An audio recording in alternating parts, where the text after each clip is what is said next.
এরপরে প্রশ্ন হলো, চুল বিক্রি করা যাবে কিনা? অনেক নাপিত চুল জড়ো করে বিক্রি করে, তাদের গুনাহ হবে কিনা?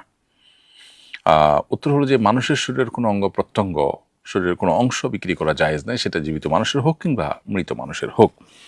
আল্লাহ তাআলা মানুষকে সম্মানিত করেছেন। আল্লাহ বলেছেন, ওয়ালাকাদ কাররামনা বানি আদম, আমি আদম সন্তানকে সম্মানিত করেছি, তাদেরকে মর্যাদাবান করেছি।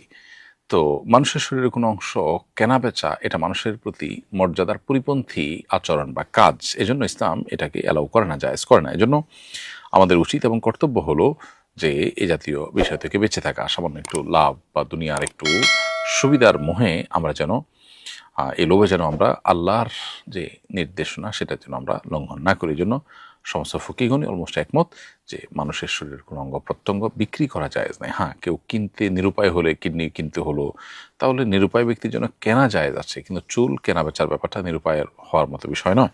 বিধায় এটা কেনা এবং বিক্রি করা উভয়টাই জায়েজ নয়।